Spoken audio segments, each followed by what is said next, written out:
mbokki xarit yi mbégte lañu amal tey fii si studio Diaspora Vision dala fii Nango Seck honorable député Nango Seck avec Nango Seck ñu fas yéene waxtaan difficulté yoo xam ne moom la émigré di dund fii si diaspora bi ak Nango Seck aussi ñu fas yéene waxtaan la situation xam ne moom la ñu dund au niveau du Sénégal tel que mbënd mi situation boo xam ne moom la président Macky Sall di waxtaane ak gars yi si dialogue national bi ak Nango Seck nañu wax tamit scandale di faire du Falémé ak statut chef de l'opposition ak yeneen point yoo xam ne nañ si fas yéene xuus au niveau de l'émission honorable ñu ngi lay nuyu. maa ngi lay fay Kabo maa ngi am mbégte bu baax gannaaw bu ñu sante yàlla suñu borom julli ci yonent bi sallallahu alayhi wa sallam sant Sëriñ Tuuba Xaadimu Rasuul di am mbégte bu baax dellu siwaat fii ci Diaspora Vision yaakaar naa ça fait juste 1 an. bi ñu fi gëjeeg léegi pour ñëw rek. wuyu ci seen invitation fas yéene échanger ak askan wi di nuyu téléspectateurs yi ñuy seetaan yëpp à travers les réseaux di am mbégte daal ñëw teewaat fii nekk à votre disposition pour tontu ci questions yeeg laaj ci fii jëpp yëpp incha allah. ok jërëjëf honorable ñu seetlu ni ki c'était le 14 septembre 2017 la ñu leen installé tey muy le 15 septembre 2019 muy 2 ans jour pour jour.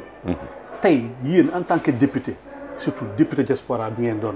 ban liggéey ngeen liggéey ak naka ngeen mën a xayma seen 2 ans de mandat bi ngeen def au niveau de l'hémicycle. waaw merci beaucoup léegi sant yàlla suñu borom gannaaw bi ñu may wér ak kattan ba ñu assurer ñaari at ci biir assemblée bi mu nekk presque à mi-mandat. ñu mën a wax ni li am solo ñun ci suñu gis-gis mooy xel mu dal. ci li nga xamee ni mooy engagement bu ñu jëloon face à la diaspora dem taxawal leen ci assemblée nationale du ma wax ni lu yomb la du lu yomb parce que c'est une première ñu jël des députés de la diaspora dugal leen ci biir hémicycle bi biñ ciy doog a dugg it boo leen seetloo ci samay waxoon nañ ni diir bu njëkk bi peut-être am njàng lay doon parce que institution bu toll ni assemblée nationale boo ciy doog a dem il faut nga jàng lu bari il faut nga jàng fonctionnement am il faut nga jàng jeu yi nekk ci biir parce que du ci mën a ñàkk parce que jeu politique lay doon quelquefois ak li nga xamee ni mooy vraiment liggéey bi député war a def par rapport ak ñi ko sas ak ñi ko yebal mu war a doon seeni bët war a doon seen loxo war a doon seeni tànk au niveau de l'hémicycle loolu it ñu ami ci expérience bu baax bu am solo ci 2 premières années yi am na lu bari luñ ci jàngat gën nañu maîtriser naka la suñu réew di doxe gën nañu maîtriser naka la assemblée nationale di doxe te yaakaar naa ay yoon génn naa ci ay média wax li nga xamee ni mooy constat bi ñu ci def concernant léegi les députés de la diaspora je crois que comme niñ ko bañe woon dès le début rek parce que ci référendum bi xam nga tegoon nañ ko nous avons voté non parce que gisoon nañ ni loolu lépp propagande politique da koo laloon boo duggee nag ba ci biir ba dugg ba ci biir di nga xamee ni du lu ñu waajal préparé wuñ ko pour mu mën a jouer rôle ba mu waroon nu mën a jouer pour mën a am maanaam wane résultat boo xamee ni tey ci la diaspora bi xaar bu diaspora bi amee ay jixi jaaxa tey di laaj lan la député de la diaspora def ñun du ñu jaaxal boo amee benn niveau de compréhension bi du la jaaxal parce que da nga naan c'est vrai xaj na yow fi sa jéego yegg fi sa gis-gis yegg fi sa expérience dem ak façon tànk dugg ba nga xam lu bari xaj na les populations yeggagul à leur niveau te suñu communication au niveau de l'Assemblée nationale demeewul noonu daanaka les plénières rek la ñuy génne mooy parti yi nga xam ni daanaka parti fuural kese la ku nekk da ngay génne wane sa bopp wane ni yaa ngi liggéeyal sa gox wane ni yaa ngi liggéeyal sa askan boo ko defee fexe ba télé yi génne la nga feeñ mu def buzz moo xam mu bañ a def buzz mu jàll parce que politique ak loolu aussi kenn mën leen ko bañal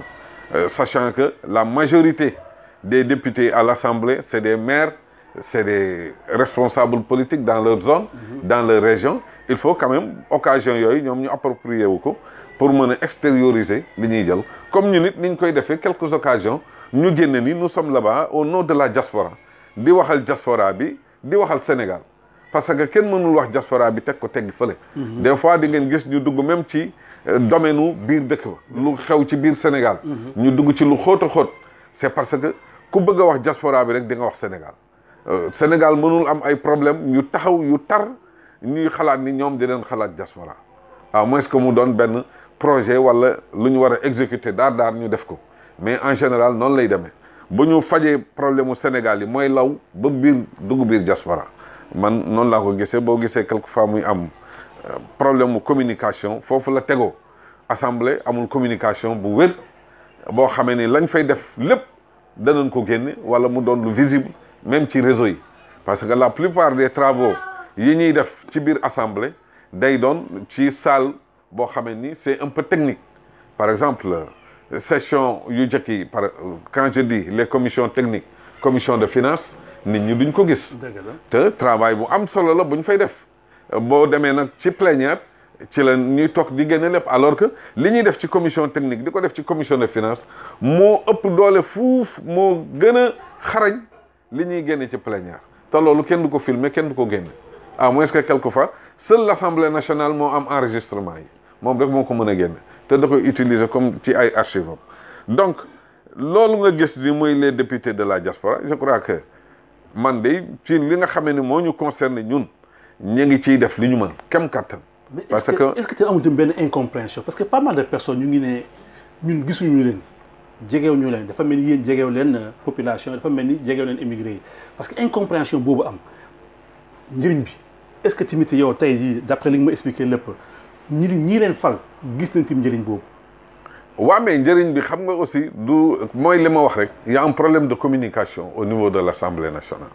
man awma ay moyens à chaque fois wala à chaque période nga nekk devant les médias di wax li xew wala ngay occasion yu mel nii lañ mën a am profito ci wax li nga xamee ni moom la ñu exposé à l'Assemblée parce que nag il faut voir que ni député c'est pas l'exécutif li mu mën a jël mooy root yóbbu dem jëli indi ay échange rek lay doon moom maanaam moom arbre de transmission rek la buy jëlee fii di yóbbu ci état bi lu génn ci état bi mu jël yóbbu te comme ñun suñu position dafa nekk ci position bu xaw a doy waar moo di opposition au niveau de l'Assemblée gis ngeen li muy demee y a une forte majorité boo xamee ni ñoom seen gis-gis yëpp mooy loo wax ñu écraser ko ñun li ñuy teg ñu jàpp ni contre état la dañ koy écraser à tout coup dañ koy jéem a effacer bu fekkee dañuy dépendre ci réseau bi nga xamee ne mooy gën a génne assemblée nationale muy la RTS rarement wala mu nekk en direct nga fexe ba dugg ci ngay am temps de parole boobu la RTS mën a transmettre mais bu ko weesoo ñoom la ñuy def ci seeni studio doo ci gis wax boo xamee dana génne ci opposition dem ci nguur parce que sensibilité yëpp dañ koy traiter avant muy génn donc loolu du yomb ñun li ñuy def mën a génn à tout moment man initiative bi ma ciy am mooy depuis le début j'essaie chaque 15 jours chaque 20 jours maximum dinaa def benn self ci benn live direct ci Facebook bi nga xam ni mooy réseau bi nga xam ni tey kenn moomu ko ku ci nekk am nga liberté wax nu mu la neexee ak sa temps de parole ak nu mu la neexee kenn du la limité nga wax sa xalaat ci naka la réew mi doxe nag yan problème la ñu soulever yan problème la ñu indil solution mais foofu la ñu mën a limité wu parce que on n'a pas les moyens ñun yoruñu budget boo xamee ni peut-être dinañ mën a jokkaloog ay médias pour mën a faire passer notre message ci ñoom lay neex rek ñu invité ñu buñ ñu invité ñu dem wax li ñu xalaat ah bu dee direct mu for génn bu dul direct mooy loolu donc la ñuy def ci liggéey muy liggéeyu député laa wax waxuñu xam nga liggéeyu député kenn mënu ko quantifier nag ci jël brique teg ci moromam nit ki mooy am benn nu mu tëtti benn autorité benn matuk nga am ngoruk li la nit ñi sas ba teg ko ci say mbagg nga mën koo yóbbu ca penc ndaw réew ma muy suñuy problème mën naa la wax ni ñaari at yi amul benn problème man bu ma nit di waxati biir Italie wax dama ni benn problème je dis bien je pèse bien les mots benn problème bu ma nit di waxati Italie boo xamee ni teguñu ko ci table commission technique wala commission des finances wala plénière bu assemblée nationale maintenant il reste au ministre concerné parce que commission technique finance yi bu ci nekk ministre yëpp dañuy jaar ci sa kanam tu as temps de parole de 5 à 10 minutes nga jël say exposé wax leen ñu dégg ñu jël note quelquefois dañ lay tontu directement séance tenante quelquefois danañ la defal réponse écrite nga jël téye mais loolu mënoo ko jàllale ci média mënoo jàllale yooyu yëpp média sont 3 mois de travail là de octobre on va bientôt ouvrir la section octobre ba décembre amul jour booy xëy 7 heures du matin ba 23 heures di génn assemblée foofu ngay nekkee fa ngay añe fa ngay reere te ci liggéey ngay dem muy les mooy 3 commissions yooyu commission technique daanaka dinañ ci def 1 mois et demi commission des finances lijjanti xaalis bi dem ci ministère yi dinañ ci def 1 mois et demi la ci des plénière bi la ça dure presque ay 15 jours 20 jours c'est un travail colossal que nous faisons. mais est-ce que kon yéen seen communication moo des honorable Yewwi parce que bu fekkee tamit liggéey bu rafet boobu ngeen liggéey metti ba pare bëri coono ba pare am tamit njëriñ pour la population mais bu fekkee man mii le Sénégal lambda yëguma ko dégguma la damay yaakaar ni liggéeyuma dama yaakaar ni liggéeyoo alors que yaa ngi sonn. waaw mais à juste raison xam nga non ça veut dire qu'une personne a beaucoup de travail. mais non ñaata waxtu nga liggéey. mais oui amul heure. mais est-ce que yëg naa comme man mi nga xam ne man maa la fa yóbbu. yow mi nga toog foofu yow mi fa toogal est-ce que man yëg naa loolu aussi. je vous assure que l'Assemblée nationale ouvre ses portes bon 8 heures 9 heures parce que ñun dañuy yegg si ay 7 heures le temps ngay dugg sa bureau jël say dossiers lire rafraîchir un peu la mémoire nga dem toog ci table ministre bi ñëw 8 heures demi 9 heures ñu quelquefois dinañ am ñetti ministre ci journée bi quelquefois selon importance ministère yi ñaar la ñuy am. mais dañuy liggéey ba ni assemblée bi mënta dépasser 23h45. on est obligé de couper pour wàcc dem le lendemain on revient te loolu ci programme la bu ñuy établir pendant 3 mois bon liggéey boobu télé du ko filmer rajo yi duñ ko jël kenn du ko jël c'est enregistré par les techniciens de l'Assemblée nationale mais amul benn ministère buy jaar ci sa kanam te doo ko wax problème yi diaspora yi dund ci domaine boobu muy ci wàllu prison comme ni ñu ko waxee ministère de la justice muy ci wàllu problème yi fi am yëpp nekk en instance devant la justice italienne ba nga ñëw ci affaire consulat yi et cetera le ministre des affaires étrangères nga dem ci tourisme noonu la naka la tourisme Sénégal doxe nga ñëw ci biais yi le ministre chargé des aéroports et cetera des transports aériens et cetera noonu nga koy toppee séance tenante pendant 3 mois maintenant léegi suivi ba mooy au moins bu la benn ministre tonto nga jël document ba dem toog avec ses techniciens ni ko lii ak lii ak lii la ñuy proposer lii ak lii ak lii mooy problème bi lii ak lii ak lii boo leen ko seetaanee dinañu gaañ léegi nag elle appartient au gouvernement qui décide c'est pas l'Assemblée nationale qui va décider ñun dañuy proposer rek indi suñu xalaat indi suñu xel tegal leen problème yi ñuy dund bu ñu déroulé ça va bu ñu déroulé wul yow importe peu mais honorable est-ce que tey am nga tey c'est-à-dire am nga ay cheval de bataille c'est-à-dire nga ne man lii bëgg naa daal balaa sama mandat jeex man naa ko sekk man ma teg ko stade bi liggéey si bëgg si daal benn ndam est-ce que am na ay actions yoo xam ne yaa ngi si teg sa tànk di si liggéey pour daal émigrer. wax naa la ci njëlbéen dafa war a am complicité bu war a am bien que c'est des pouvoirs yoo xam ne bokkuñu liggéey. muy le pouvoir exécutif législatif. judiciaire. benn bokk ceeg sa morom liggéey. mais war na am complicité ak écoute. bu ñu war a tenir des considérations politiques mais parce que am na idée boo xam ne ni tey Nango Seck moo ko génne ñu ne kii il est de l'opposition buñ ko defalee da koy renforcer ci disposition ci cadre politique. même bu fekkee am na njëriñ sénégalais bi. mais ñoom foofu laa wax ni dafa war a am complicité bu ñu génnee cadre politique bi mais tant que ñu ngi lay considérer comme un opposant tant que ñu ngi lay fustiger comme un opposant ñoom li ngay wax yépp dañ koy jël. même buy xeer bu dul xeer yëpp dañ koy jël teg de côté di seet naka lañ ko mën a émailler ba mu doon seen résultat ñoom ñi nekk au pouvoir parce que tey bul am na yooyu tey boo ko combattroon ba ñu génnee régler ko yooyu problème dañ naan Macky Sall li mu def tout lui revient en tant que exécutif mais yow mi nga xam ne yaa dugal kayit bi ba mu jaar foofu yow bokkatoo ci niveau d'exécution boobu. waaw mais est-ce que tamit yow moom boo amee cheval de bataille doo ko ñëpp dégg ko c'est-à-dire yow lii mooy sa xeex. mais nos enrichissements sont là par exemple man ba ma commencé. 2017. la ñu dugg yaa ngi wax léegi le 14 septembre 2017. le 31 janvier 2017 def naa audio ku dugg ci Facebook na nga dem seeti ko ma ni leen lii ma gis demul kër député de la diaspora woo non député de la diaspora. tant que le règlement intérieur de l'Assemblée mu ngi resté comme niñ ko fekkee nii bu ñu yaakaar ni dinañ am benn parcelle bu ñu mën a dawale wala ñu changer dara ci liy doxal réew mi parce que le règlement intérieur est là, il y a les groupes parlementaires yow looy def dafa war a jaar ci groupe parlementaire les autres députés de la diaspora yi bokk ci parti APR Macky Sall fal leen ñoom xam nga duñu taxaw mukk di ŋaññ naka la Macky Sall di doxale même bu doon lu visible loo mën a teg sa loxo am nañ benn ligne de conduite buñ leen di teg boo xamee ne boo bañee wàcc raay bi wala nga bañ a déranger leur groupe il faut nga tegu ci yoon woowu ñun ñi nga xamee ni peut-être nous appartenons à un autre groupe boo xamee ni groupe mbaxal la groupe coalition la xañ na am naa nga fekk mën na të génn fee wax lu ko neex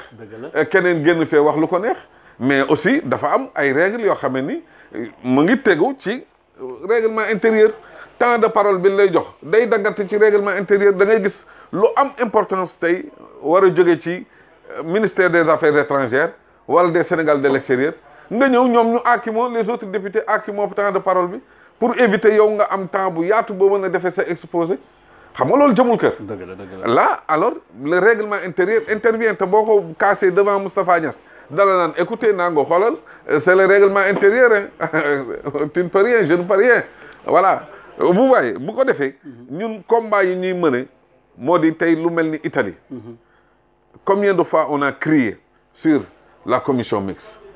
bi nga xamee ni mooy ëmb daanaka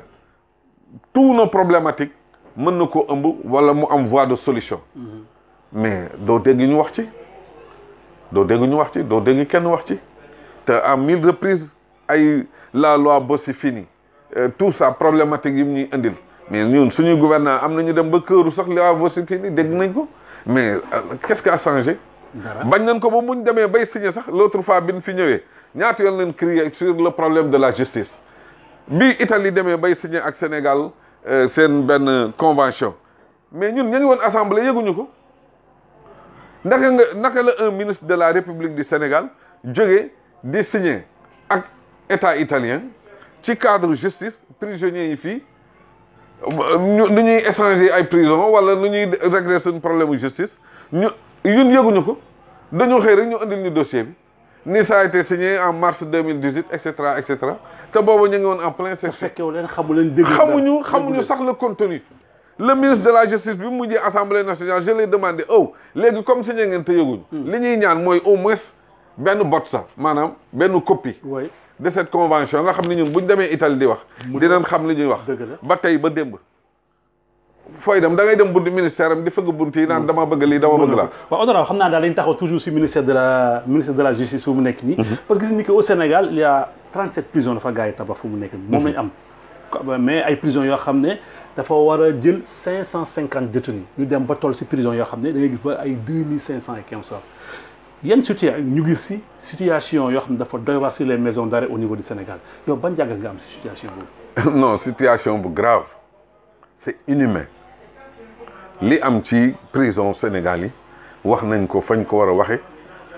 wax nañ ko fépp man même bi ñu waxee affaire u échange bi ñu waxee ci transfert de prisonniers yooyu dama ni leen attention ñun prisonniers sénégalais yi nekk Italie ñu denc leen foofu ñaanuma yàlla ñu indi leen Rebeuss ils sont beaucoup plus à l'aise dans ces prisons italiennes là que ñu dem Rebeuss mouroir la qu'on le dise ou non foofa ku yàlla dimbaliwul tuuti sa bakken fa lay des waaw de 500 ay séquelles rek dafay génne de 550 ma ni loolu c'est inhumain situation bi nit ñi dund biir Rebeuss c'est inhumain et les gens se demandent pourquoi État du Sénégal ay les ONG là kenn du ci wax gis ngeen situation bu fa ne ay nit ñoo xamee ni dañuy tëdd ba tëdd ci biir douche yi wala bu ñuy sangu 200-300 personnes ci benn cave benn douche fay am benn sangukaay da ngay toog 2 jours pour rang sangu mais imaginez ñoom air boobu ñuy noyyi air boobu ñuy dund pendant 48 heures avant ngay sangu et puis ak nit ak i besoin c'est humain quand même loolu waxuma la sax Sénégal kese mais droit de l'homme sur le plan international ñoo war a intervenir casser rythme boobu jéem a seet nu ñuy tabaxee ay prison wala ñu libérer prisonniers yi ñi nga xamee ni peut-être am nañ benn degré de condamnation bi je crois que loolu moom buñ ci sax wax il y a besoin dégg nga maam que état defar ay prison pour mën cee def ñi nga xamee ni dañ leen a yoon dafa teg ci ñoom loxo loolu mooy yëfi nit mais lee am Rebeuss. gis nga prison bu Kaolack bi barki dem bi ko ndox mi nangoo. c'est grave. loolu moo am Kaolack moo am Diourbel moo am dans les régions du n'importe quoi. loolu dafa war a jeex warul am Sénégal. ñu desandi toujours si prison ñu gis ni président Macky Sall récemment am na benn sortie bu defoon fii en Europe ne désir ak volonté la tënk pour wax ni moom la jiite pour daal libérer le prisonnier Khalifa Sall yow njàngat boobu loo koy waxee fu mu nekk noonu. mais lu gën a garaaw loolu amul. xam nga loolu mooy bu fekkee yoon ko may. non mais yoon may ko muy wax loolu yoon mayul président de la République muy agsi à ce niveau. ci lu ko neex wala volonté wala humeur. est-ce que nekkul dafa traduire rek en français loo xam ne bu doon xëy na. non war dama ni même dans sa communication. il y a de ces erreurs warul génn ci gémmiñu président de la République. waaw désir ak volonté moom ça veut dire. ay désir ak volonté wala humeur. maanaam nu ma yeewoo rek. mu neex ma wala mu naqari ma noonu laay wañaaroo fudd jóg taxaw seet lu ma war a def ma def ko alors que nga jël doomu aadama def ko ci kaso bi naan sama humeur la dépendre wala sama volonté ça c'est grave loolu réew mu mel ni Sénégal rek nga koy wax mu jur jàmm. quand même c'est pas normal loolu je crois que loolu c'est unanime même waa APR yi nga xam ne ñoo koy soutenir xam na ni loolu erreur de communication la défaite la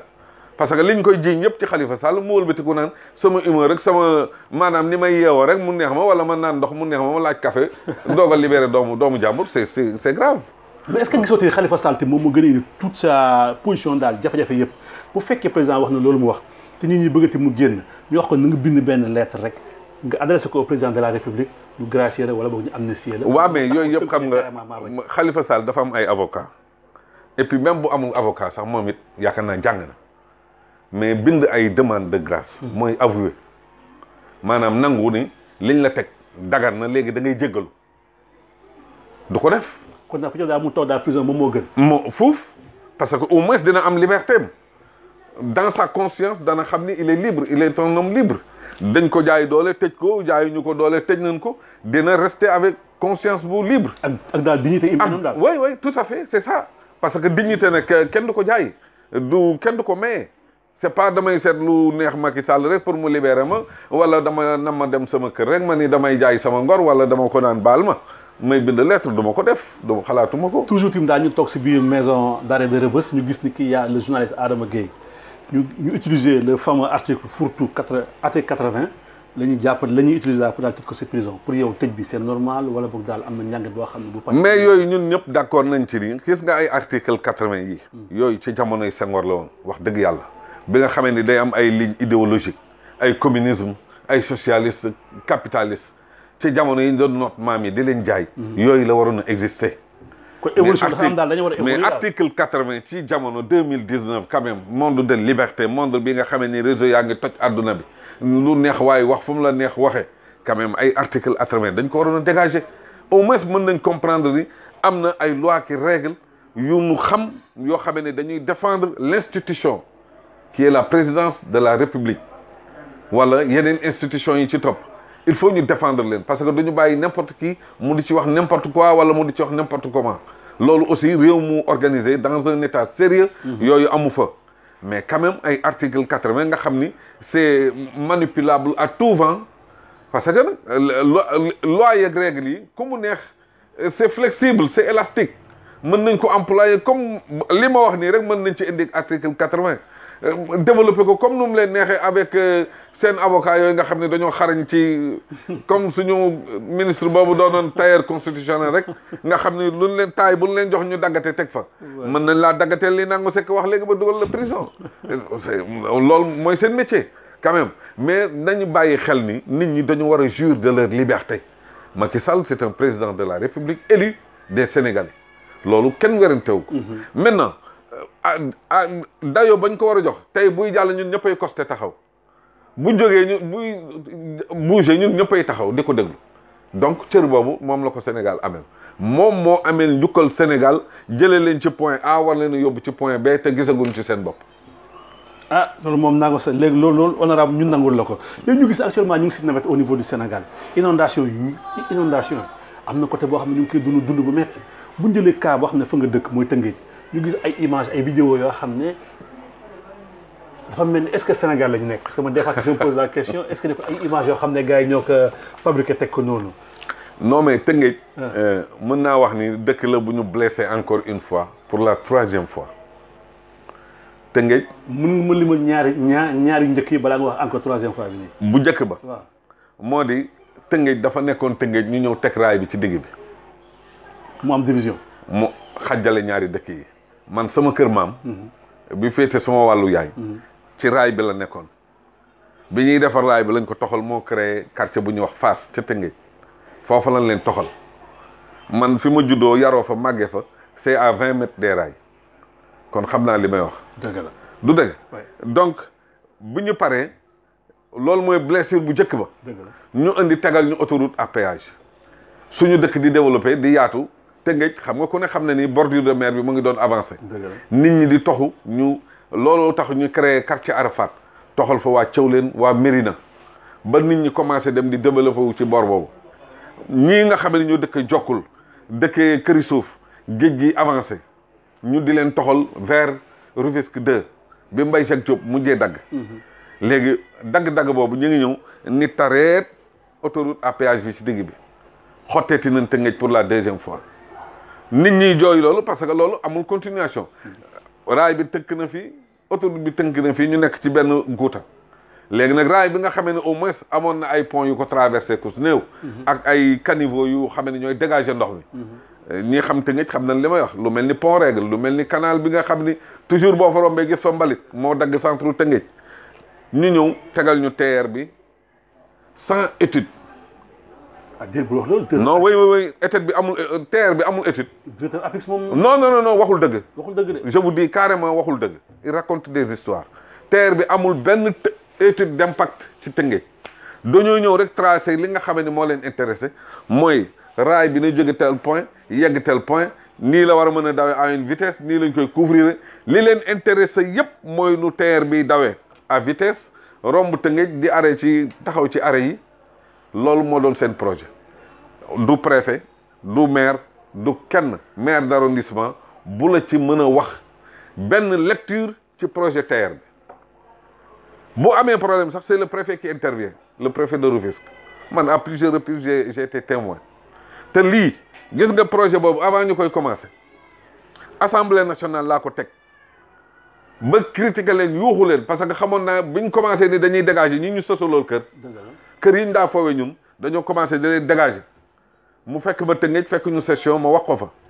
ñu pomper am Ablaye Wilane li ma lay wax ni rek dañuy pomper ay nit yoo xamee ni du ñu xam ci li ñuy wax tous mais c'est juste pour te répondre ñu pomper am Ablaye Wilane muy ñëw di raconter des histoires yoo xamee ni barki dem boo gisee ma bind sax di xanaa tey bu gisee li xew Tëngéej moom Wilane dana rus par rapport oui député maire Kaffrine lu mu xam Tëngéej du dem lijjanti Kaffrine am gële man ma juddoo Tëngéej yaroo Tëngéej di xam li may wax xam fu ma ko teg mu ñëw di ma tontu. xëy na am ay mbokk. amu fa tous parce que pour des raisons politiques rek lañ ko pompé pour mu tontu Nango Seck lii dong la alors léegi réalité bi mu ngi ni jël nañ raay bi teg ko ci digg Tëngéej jël seeni barrière maanaam barricade raay bi pour sécurité raay bi rek moo leen intéressé ak seen sécurité tamit sakk nañ caniveau ya fa newoon yëpp di balayer ndox mi léegi ndox mi ñëw fu muy jaar yow fu ndox daa jaar nga ñëw ni ko tàcc même ñun nos sœurs là yi nga xamee ne ñoo des ci Tëngéej fi mu ne pour ñu jógee Dangu dem marché rek ku ne xam ne ni ku dëkk Dangu Gendal 2 Gendal 3 da nga daa jéggi pour dem jéggi raay bi pour dem marché wala nga jaar ci pont yu ndaw yi wala passage à niveau bi pour dem marché Tëngéej tey nee nañ ko tépp dagg jaarale fa TER ba teg ay pont yoo xamee ne yow pour nga grimper fa boo dul xale lu góoru 30 ans doo fa jaar parce que seen pont yëpp c'est pas bien étudié. mais nag émergence ñoo xam. ban lii du émerger c'est pas émerger ça lii mooy dugal nit ñi ci guuta ban émerger Tëngéej en train de mourir lentement mais nag tooñ ñu kenn na Macky Sall a eu bien raison tooñul kenn parce que waa Tëngéej biñ leen avertir man def naa fi émission rajo wax leen ko ni leen faites très attention ci lii ngeen di wote muy maire ba day nelaw c'est un PDS mais day nelaw xamul dara ci li muy def ay conseillers am noonu nga ñëw ci préfet ba toog sax quelque temps ñu changé la nga del si nag léegi ñu naa la nu mu tëti les rails là yow imaginez pour qui connaît Rufisque bala ngaa dugg ci beneen domaine bi ma lay wax mooy entre l'autoroute et les rails xam nga fan nga mën a duggee tali ba ne Sococim sori na wala nga dem ba Layus maanaam avant ngay jot juuti Tëngéej bi fi garage bu bees bi ne nga bëtt foofu tali bi jëm HLM pour mën a rabattre ñëw doog a ñëw suñuy kër ñëw ça veut dire 1 kilomètre par ici 1 kilomètre par là boo ko deful doo génn ak sa oto ci dëkk boo xamee ni du tali du assainissement du waare du tus dara baaxatu fa tout est à zéro à Rufisque mais ils ont voté à 58% pour Macky Sall baax na ci ñoom bu ñu protéger ci ndox moomu comme ni ko nit ñi gisee ci film yi ñu fay ci ndox mu bon moomu ba déwén buñ leen dee wax wooteel leen maire wala wooteel leen président dinañ xam choix bu ñu war a porter sur les hommes pour mën a conduire les destinées de cette ville là. kon yow honorable tey fu mu nekk moom sañ nga taxaw samp sa ndënd pour nekk maire Tëngéej pour liggéey comme daal ni nga koy jooytoo parce que ni nga koy waxee ni xam nga ko lool. non nekk maire Tëngéej c'est pas encore loolu du lu ñu encore mûrir parce que ñoragul dans la mesure où ñun li ñu xam ko ñëw ci diaspora lañ ko xamee mënoo nekk ci dëkk absenté fa pendant 30 ans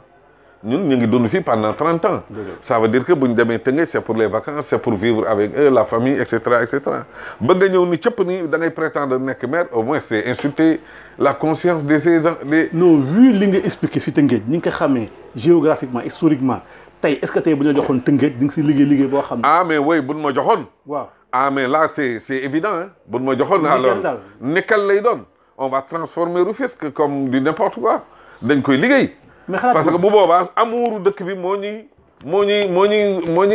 arrosé moo ñuy dundal ñu xam ni ñu ngi defar suñu dëkk xam nga dafa am benn amour boo xamee ni dafa war a dellu si ci Sénégal yi maanaam muy bëgg Sénégal bëgg sa réew bëgg sa dëkk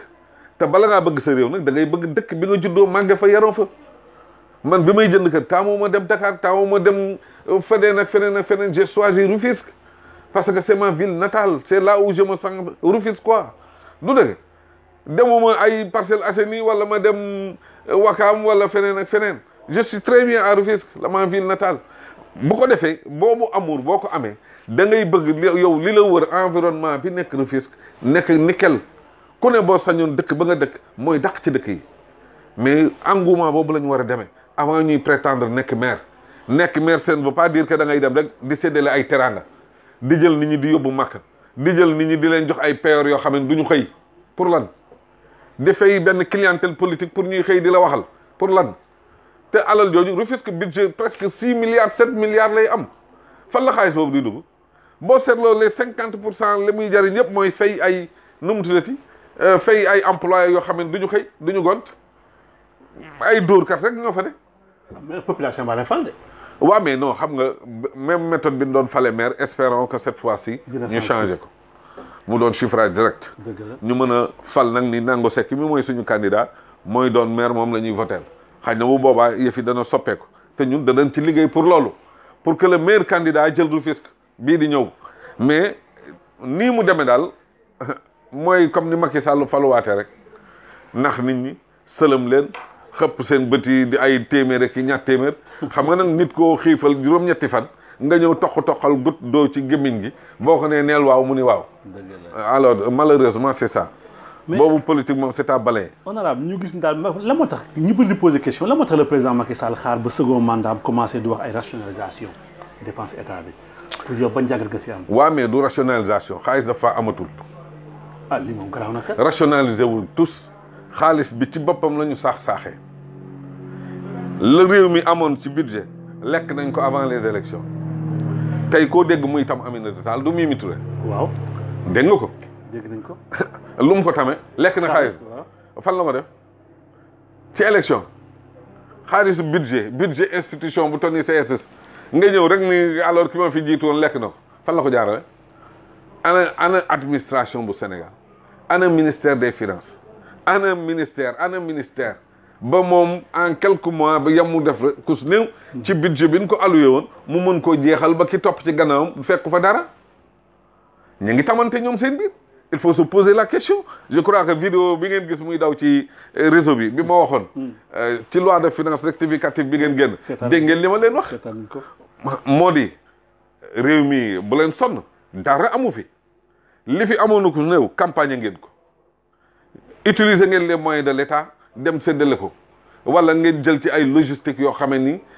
tout jommal ngeen àdduna bi ba ñu falaat leen léegi nag réew maa ngi ni noo leen koy yóbbu ñëw nañ def loi rectificative taxul yëf yi changé léegi alal mois d'août bii xam nga ni xaalis amul woon Sénégal ñoo xam nag nuñ tojee seen bopp jënax parce que bëgguma wax lu ma xamul mais leer na ma ni moom xaalis bi moom avant muy dugg ci réew mi am na retard bu baax a baax fonctionnaire yëpp yëg nañ ni xaalis bi moom yeex naa dugg waaw loolu dëgg la ah mais léegi nag nañ li nga wax foor na kat maa ko wax ñun ñëpp yëg nañ ko ne xaalis gi yeex naa dugg lool sax mais nguur ci période loolu de dafa ne fu mu nekk tout se passe bien nguur gi loolu lay wax ñoom ministre bi génn def déclaration de day chanter rek loolu rek la war a def bu ko deful kat Macky dàq ko ndax ñoom devant Macky Sall ñoom ñëpp ay chanter ils sont recrutés pour ça donc ay seeni wax compté wul li compté mooy la réalité sur le terrain. ak le président Macky Sall lu mu wax tamit rationalisation mooy daal fu mu nekk téléphone sa ligne téléphone dama koy dagg foofu ne dama koy wàññi oto yu mu doon jënd taxaw déploré on a dépensé tant de milliards say oto mu metti lool yow est-ce que léegi déjà yow geste boobu déjà doo ko alloué ne carrément kat. non dama ni xam nga doo wa réew waroo dem ba mu ni këtt ni jonn ngay indi ay loi ki règle pour rectifier prévision yi fan la ne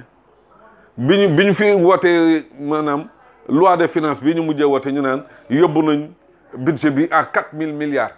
di bombe poitrine di jaay doole ni réew maa ngi dox dem nañu Paris ñu lebal leen xaw ma 700 nangam milliards ana xaalis boobu quand même. si nit ñi si jafe-jafe sénégalais xëy na. loolu jot naa dugg bañ séddale ko. déet dama ne xëy na kay fa la dugg si jafe-jafe sénégalais. non jafe-jafe sénégalais yi nga gis sénégalais yi croupir dans l'impossible tey la sénégalais yi gën a sonn wax ma sénégalais bu feebar bu ñu faj wax ma sénégalais bu njàngam maanaam le sénégalais moyen bu njàngam stable wala à l'université les étudiants là ndax seen stabilité on vient tout juste de parler des prisons à Dakar est-ce qu'il y a une sécurité pour les citoyens sénégalais je parle de Dakar parce que mooy këru Sénégal. dëgg la wax may ban réew la sécurité am ban dëkk la sécurité am au niveau du Sénégal amul. les agresseurs font encore plus belle. waaw mais honorable fu mu nekk nii ak or bi ñu am nii pétrole bi ñu am nii fer bi ñuy wax nii xanaa kay Sénégal fu mu nekk dañuy wax gong la ñu war a fu mu nekk nag. maanaam bu fekkoon yàlla dimbali nañu.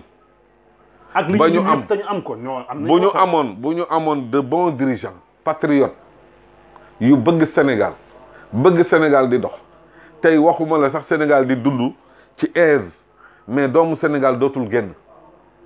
parce que macha allah yàlla dimbali nañu am nañ ressources yoo xamee ni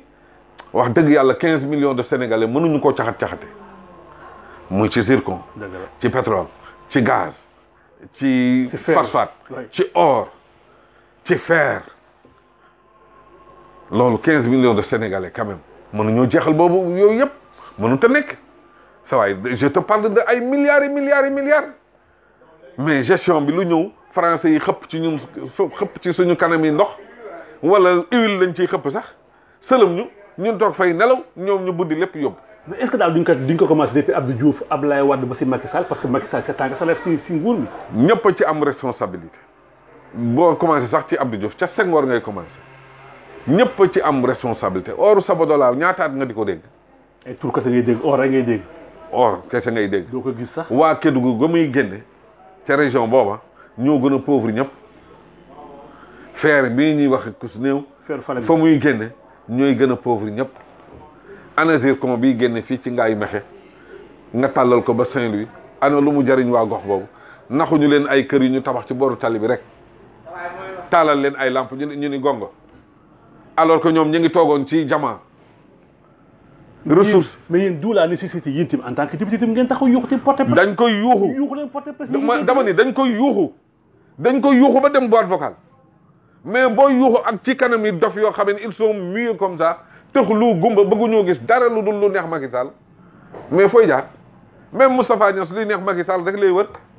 waxuma la ak soq yi ci des les autres 127 députés loolu la ñuy wër boo waxee ñu tontu la ba nga dem par terre te dan lay tontu nii rek parce que bëgguñu li nga wax génn ci média yi wala mu génn ci feneen. mais espérons d'où la nécessité dialogue national bi président bi woote nag mu nekk occasion pour ñu toog mën a waxtaan. bu doon lu dëggu dialogue national bu doon lu dëggu. waaw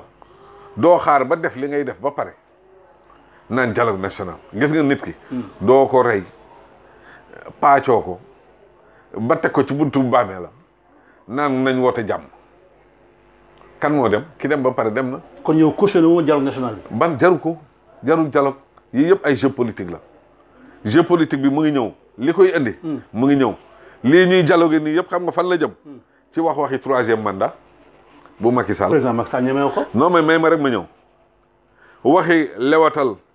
xaalis bi war a seey ci gaz bi ak pétrole bi dialogue bi yëpp loolu la boo déggee ñu naan danaa la anticiper sax ci wax boobu muy ay opposition 2 milliards opposition bi. le chef de l'opposition. ay chef de l'opposition 2 milliards pour lan pour quelle raison. mais ñoo ko voté suñu kii. waaw mais dama référendum bi passé. non daan statut. waaw statut chef de l'opposition. mais ay 2 milliards ak i milliards bokku ci de. mais jox ko xaalis kay xaalis pour lan pour lan ñu di leen jox xaalis. mu waxal askan bi. pour lan. mu waxal askan bi. non d'accord uma xam nga boo dee xeex nii caisse noire bi président yor. dafa ëpp. yow opposition nga bëgg a jooy 2 milliards opposition ana Sénégalais yi fu ñu jëm 2 milliards ñaata hôpitaux lañ ci war a mën a def. mais 2 milliards lu mu war a mën a jariñ ci Sénégal. mais bu ñu joxee benn statut ni yow yaay diw jox la bureau jox la benn statut normalement noonu la wax. les Sénégalais ne demandent à personne de faire de la politique. Sénégalais yi ñëw ñu ci kenn ni ko tey nga def politique parce que yaa ñu neex yow yaay am sa capacité am say mëtuk ni dama bëgg jële réew mi fii yóbbu ko fii mais kuy engagé wu ci politique à un certain niveau da nga war a xam ni am nga les moyens. tes moyens de déplacement tes moyens de couvrir tes dépenses nga dem ci population yi buñ la wóoloo fan la mais il n'est pas dit que dañuy jël ci argent contribuable 2 milliards nga wax ah. waaw. ñu ni dañ la koy jox pour caisse noire parce que yaay chef de l'opposition. pour nga mun dérouler rek. je ne suis pas d'accord teguwul fenn ak càcc dong la mooy kaay ma sàcc sédd la bu ko defee ñu avancé peuple bi nelaw c'est pas ça. waa tey bu loolu baaxul. am na ñuy wax chef de l'opposition mën na nekk le président Idrissa Seck parce que moo génn 2e ci élection présidentielle ñii di wax dafa nekk le parti démocratique sénégalais parce que déjà boo xoolee yow parti démocratique sénégalais ñoom ngeen lëkkaloo dem élection législative yi est-ce que yow njiit chef de l'opposition arrangé wu la. non bu arrangé wu ma man benn njiit buy dugg ci ñu ko war a fal yëpp. non nañ ko fal sax Pape Diop bi nga xam ne mooy sama chef de parti. mais anduma ci ay 2 milliards yooyu di ko jox chef de l'opposition teguwul fenn njuut njaaj kese la. nit doo ni lii du dëgg ba pare bëgg a valider la cay lawe parce que 2 milliards yooyu na lenn ci keesu politique bi lañ koy génne fonds politique la ñuy génne sédd kii te loolu même buñ ko valider buñ ko valider xam nañ ni mu ngi am tous ces partis là qui courent derrière Macky Sall. ils sont payés tous les mois dañ leen di neexal ñoom ñëpp pour ñu gérer seeni foyer loolu xam nañ ni mu ngi nekk. ah honorable loolu moom foor na kat. maa ko wax loolu moom foor na kat. parti yi nga dégg yëpp. ñuy ay parti ay Macky 2012 ak coalition ku ne di xëcc di gisoo bu wax jotee ku ne génne sa bec et ongle di ngañ ci télé yeeg rajo yi. tu crois que c'est gratis ça. kon baat daal éclatement parti politique yi ñu wax ne exemple le cas du PDS mooy parti boo xam ne moom nga dem coalition si élection yi passé éclatement bi tamit dañuy wax il y a aussi la main cachée du président Macky Sall. mais bien sûr mais Macky Sall il l'avait dit ni mu waxoon na bu ko. je vais réduire l'opposition à sa plus simple expression. ba pare ngeen nangu ko. mais moo yore doole. ba pare ngeen dafa nangu ndànk il a utilisé les moyens de l'État pour le faire comme il a utilisé les moyens de l'État pour confisquer les résultats. mais ana ngor en ce moment là ana honneur nit ki. waaw mais loo ci mën ñun ñi nga xam ne dañoo néew doole te rëy lamiñ. luñ ci mën lu dul wax loo ci mën. mais yow njàngat ban njàngat nga am daal déjà comme dugg nañu déjà si mbiru PDS ban njàngat nga am daal si division bi am au niveau problème bi am au niveau du parti démocratique sénégalais. non xam nga problème mu PDS c'est un problème interne. non yow en tant que citoyen yow en tant que sénégalais lambda ñu ne PDS lii am parce que PDS il faut voir que patrimoine national. non mais PDS man dama cee bokk. dama cee bokkoon. si bokkoon waaw. c'est le passé waaw. waaw dama cee bokkoon. waaw léegi yow moom ban njàngat donc bu ñu dawalee ba ren ñu am problème. problème bi du problème national de seen biir parti la donc ku bëgg a maandu. xamoo enjeu yi ne ci biir xamoo galgal yeeg cabaxal yi ne ci biir. malgré que dégg nañ lépp daal lu gars yi dox si kaw. waaw da ngay dégg rek version yëpp amoo ko de version Ablaye Wade xam nga kenn amoo ko. honorable yow moom yaa ngi nëbb affaire kat. non dama ni la xam nga amoo version Ablaye Wade. mais doo joxoñ baaraam Ablaye Wade kay lu mu ne moo amul version dafa jëf ñu gis. waaw mais dama ni la dafa sepp ñu fi nekkoon pendant 7 ans jël doom ji ak kenn ku koy accompagner. non dama ni xam nga yooyu yëpp structure parti bi. la mu defoon. ba muy teg Omar Sarr. waaw dafa tàggu woon kenn. tàggul kenn. ba muy teg Karim damay tàggu kenn. warul tàggu kenn. buy dindi Karim suba kan lay tàggu. warul tàggu kenn. loolu moom mos am PDS. moom kay xanaa daf ni li wolof di wax rek ku sa dëj bees rek nga jooy waaye nag c'est un problème interne. Ils n'ont qu'à laisser à mes chers amis du PDS ñu régler seen problème. mais tamit boo xool tamit boo amee benn jàngat tamit gën a seetlu dafa mel ni parti politique nekk Sénégal tamit yu bëri la ñu commencé am problème gis nañ récemment la sortie du président waa PUR ñu teggi Issa Sall le candidat wax moom moo demoon élection présidentielle destitué ko pare bëgg a fal beneen bureau boo xam ne dafa mel ni ki dafa dem fekki le président Macky Sall si dialogue bi moo tax gars yi bëgg a destitué. jafe-jafe loolu yëpp du source yi yooyu yëpp du source yi gis nga. kon moom daal la ñu gis en amont mais li nekk ci suuf leneen la. li nekk ci suuf leneen la. c'est valable pour le PDS c'est valable pour PUR et les autres partis ban parti moo fi tasul. kon le silence PS non dama ni PS tasul. non tasagul fu mu AFP tasul. PS ngay wax tasul. tasagul fu mu nekk nii. waaw d'accord may naa la ñaan Khalifa Sall kii. waaw d'accord may naa la ba léegi d'accord naa ni tasagul. waaw tasagul kay. waaw ba AFP tasul. tasagul parce que ba léegi daal yaa gàkkoog ñooñu fu ñu newoon. tur baa ngi fii rek. ñoom Khalifa ak ñooñu fu ñu newoon bi Tanor di kii dund. yàlla ko yàlla yërëm.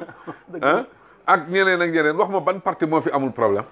et le silence de Idrissa Seck dans tout ça. mais moom it position la. et le silence de Idrissa Seck. yow honorable moom nga jàpp élection présidentielle. mais bien sûr. ak problème yi am Sénégal yëpp kenn déggoo bu daal. xam nga man dama am benn logique ci politique. man fi mu ne gis nga fi mu ne. buñ demee ba décision taxaw. kenn yëlefu ma ci politique. fu décision di wàcce rek kenn yëlefu ma. man liberté d'expression bi may doxee liberté d'initiative bi may doxee nii. noonu laa mës a doxee ci biir PDS. mu xañ ma lu ne nag. noonu laay doxee ci biir bokk gis-gis. te position politique bu may jëlit noonu laa koy jëlee en toute liberté. moo tax du ma bëgg di dugg ci domaine u jàmbur. parce que bu dugg domaine jotee rek du ma bëgg ku dugg sama bopp. honorable député Nango Seck la ñu am tey fii si Diaspora Vision si suñu émission point de vue. honorable nous sommes presque à la fin de l'émission ñu am benn affaire boo xam ne rafet na lool Sénégal yëpp di ko rafetlu en tant que un fervent mouride tey gis nga un fervent talibé gis nañ tey Massalikul Jinaan parce que dañ ko war a inaugurer si ay fan yu néew liggéey bu rafet ñëpp di ko rafetlu président Macky Sall nag dugal si loxoom bu baax a baax ñëpp di ko rafetlu. gars yi évalué ko ba 7 milliards ba njàngat nga am si liggéey boo xam ne si jumaa jooju xam ne Sénégal yëpp a koy tiitaru ak état du Sénégal tamit loxo bu ñu dugal foofu si biir liggéey. waaw loolu xam nga Guy Masalik dañuy sant yàlla suñu borom. mi nga xamee ni def na ba umma islamique bi yëpp am lu toll noonu biir Sénégal am ko ci capitale bi ñu tudde ko Guy Masalik muy lu féete ci. lu ñu delloo Serigne Touba ci lu mu daj Ndakaaru loolu kenn werantewu ko initiative bi jóg ku ne xam na ni Guy Masalik fa la murid si daa mës di jullee moo nekkoon ca boo wàccee ñaari tali xuus war a dugg bopp terrain bi newoon foofu lañ daa jullee bi yàlla dogalee ku tedd ki Cheikh Salih Mbacké yàlla yokk leeram jël initiative ñu defar ko mu am ay problème ci xëccoo mu ni nañ ko teg ci diggante bi yàlla dogal terrain ba le feeñ Ablaye Wade def ci lépp ba jot ci woote ci xalif généralu Alhaji Lamine Bara yàlla dolli ko leer ñu commencé liggéey bi soññ taalibe yi ni liggéey bi liggéeyu taalibe yi la liggéeyu umma islamique la ku am lu baax looy def ci juma wala jàkka nga barkeelu jël ay kees yóbbu ko ci marché yi ci point yi nga xamee ni yëpp yaakaar nañ ni danañ fa mën a dajale ko su néew ak li nga xamee ni sëriñ bi moo koy génnee ci xaalis teg ko ci taabal ji jox ko le maître d'œuvre muy suñu jëwrin mbakk yu fay ñu di ko ñaanal wér ak kàttan moom itam di ko encourager bu baax a baax ndax xam nañ coono bi mu ci daj pour yegg si fii bu mu ko defee Guy Masalik taxaw la ca Ablaye Wade def kenn mënatu ko caa def faat na ndax jooyatuñu terrain jooyatuñu jël alal ju yox tàll teg ci taabal ji nii lii laa barkeeloo ña toppoon ci moom ak ñëpp ñëw barkeelu ñu commencé liggéey taalibe yi di indi seen 1200 nangam 1400 nangam seen 2000 seen 3000 seen million seen milliard jóge fu nekk nag ñu taxawal jumaa ji ba mu pare état du Sénégal lu mu ci war a def. accompagner teg si loxo tamit. waaw accompagnement bi moo di tali yi wër jumaa ji yëpp état moo ko jël en charge. assainissement bi wër jumaa ji état jël ko en charge teg ci lumière lii la état du Sénégal def ñu évaluer ko à 7 milliards. même bu Sénégal doon dox ba benn chrétien yor ko sax loolu état da koy def du lu ñuy négocier parce que ci plan directeur bi la bokk donc bëgg a xëy tey ñu dem jusqu'à moins d'un mois de l'inauguration de la mosquée ñu bëgg a taxaw ci suñu noppi yi naan la ca Macky Sall def ak Macky Sall lu mu ci def nañ ñu wax lu mu génnee ci poosam teg ko ci taabal ji ni lii maa ko barkeeloo ñu xam ni Macky Sall lii la ci def mais lu état du Sénégal def ci assainissement tali ak kii ñu bëgg a pomper nit ñi di ñu rey ak Macky Sall nañu tey ci mbir moomu la nañ ci tey. même bu fekkee si loxom si magistère am daal la jumaa ji yembee. ci magistère am mënta weesu bu inauguration jotee ñu invité ko en tant que président de la République mu ñëw comme invité topp ci sàppa yi ñu jiite ko mu julli bu paree dellu këram wax bu rafet bu ko mënee laajuñu ko ci leneen. jumaa ji jumaay jullit yi la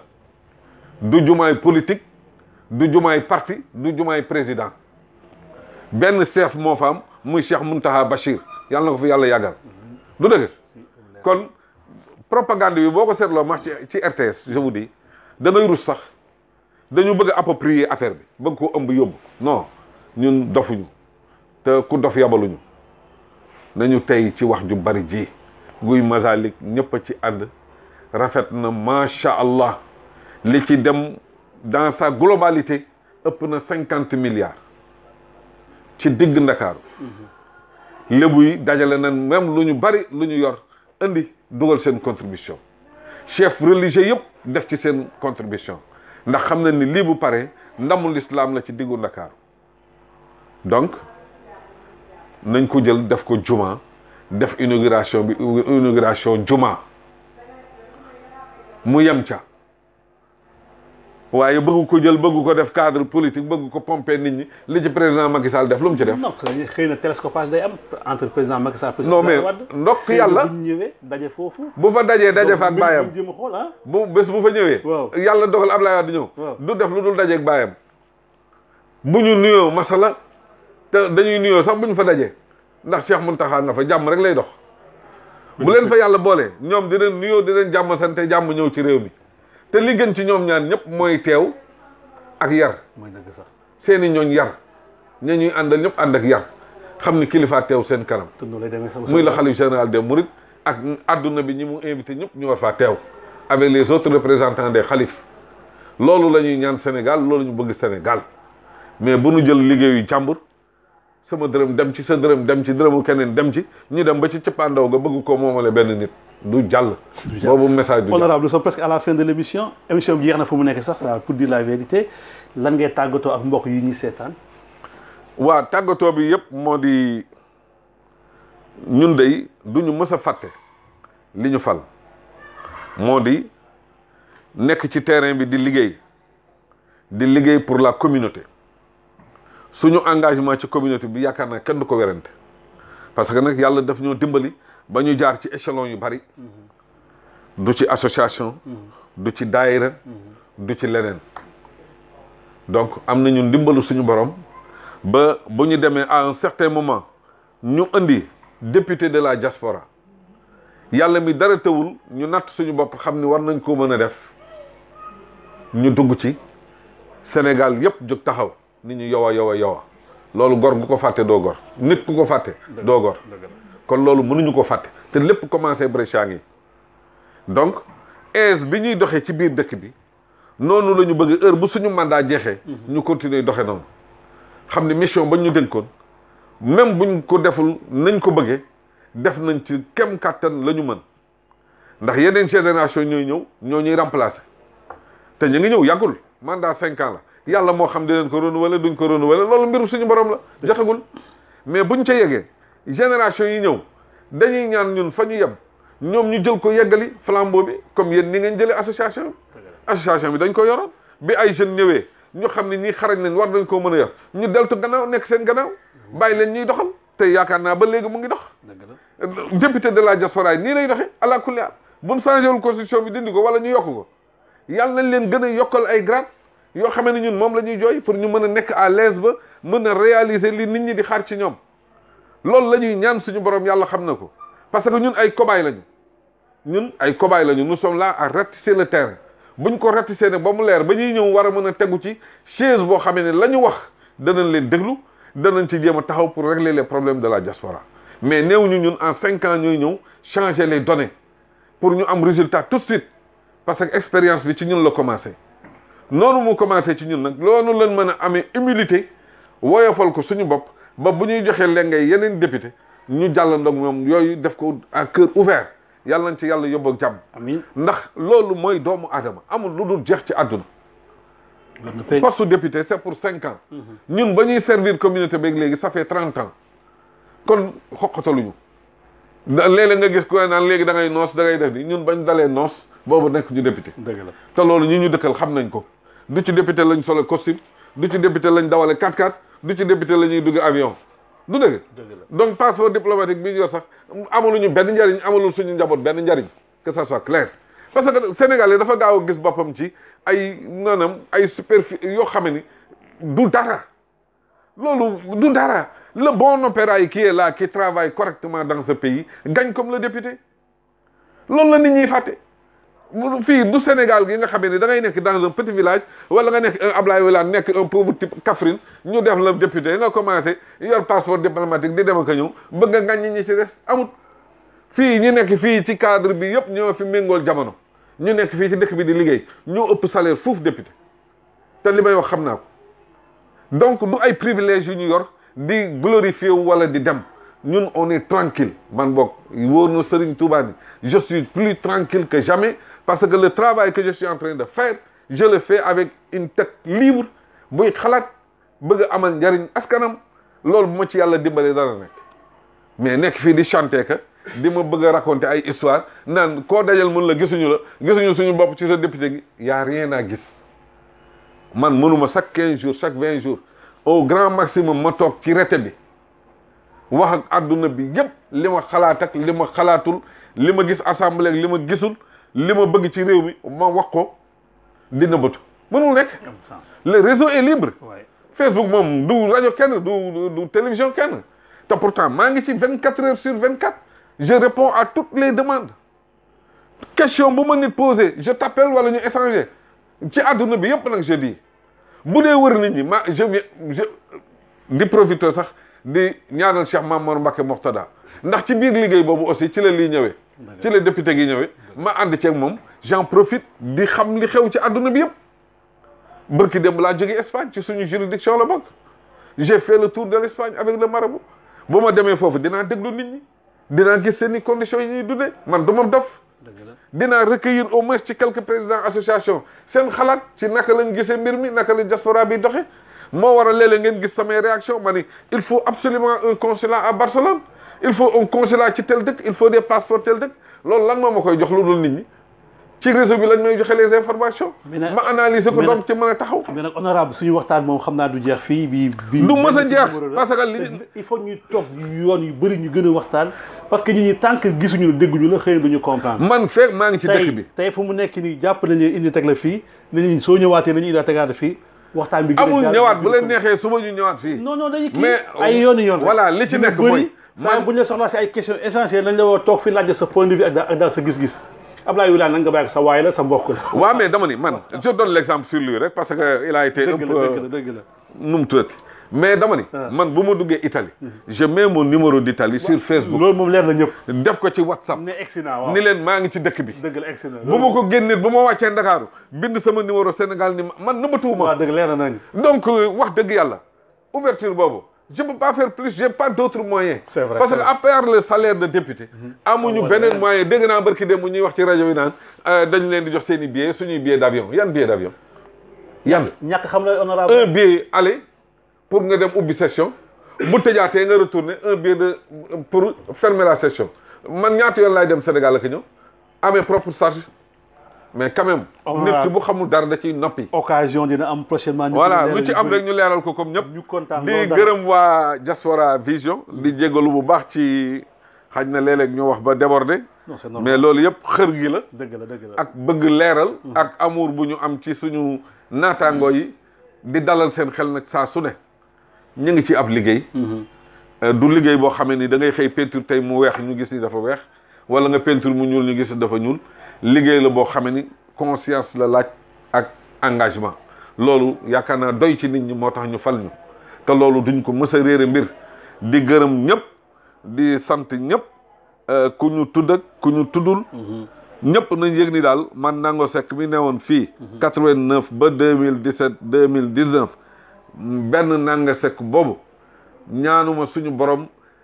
ak nguur wala poste député wala beneen poste bu mu mën a doon changer ci un iota parce que je veux après le mandat de député revenir ici dans ce pays wala ma toog Sénégal jaxasoog diaspora bi la tête haute loolu laa bëgg man Seck te ci loolu laay liggéey. honorable ñu nangul la ko di la ñaanal surtout ci mandat biñ la solal nii buñ la jox nii buñ la dénk nii yàlla may la si ndam. amiin yaa rabbi lépp loo si séntu tamit yàlla defal la ko parce que boo si amee ndam ñun émigré ñoo si am ndam boo si amee mbégte ñun émigré ñoo si am mbégte parce que ñun ngay waxal ñun nga demal ñun nga teewal te tamit di ñaan tamit suñu mbokk émigré nañu accompagner mooy leen fépp foo xam ne yëg nañu ni kii lii jàmbat la ak daal métti la ñu yëgal la ko wax la ko yow nag nga eggale ko fi nga ko war a eggee parce que mbir mi nu ko sawa dafa war nekk benn chaîne benn kattan lay doon nañ xam wax la yow tamit nga jotal fi nga ko war a jotale ñaan yàlla tamit chaque fois yàlla saafara ñu suñu mbir di kontaan loolu sa teewaay parce que valeur sûre nga si immigration balaa nombal tant que député bi sax liggéey nga lu bëri sur la communauté fii sénégalaise c'est spécialement fii à Brescia nekk fi président association ak ay ndomb tànk yu bëri xam ne am nga fi di la sant di la gërëm ci suñu émission point de vue feeru Falémé bi dañ koy bàyyi ba beneen non feeru Falémé incha allah très prochainement lay doon xam naa beneen yoon on kontaan loolu très prochainement merci di sant ak gërëm Augustin bi nekkoon si cabine technique bi ak Tafa très prochainement si beneen numéro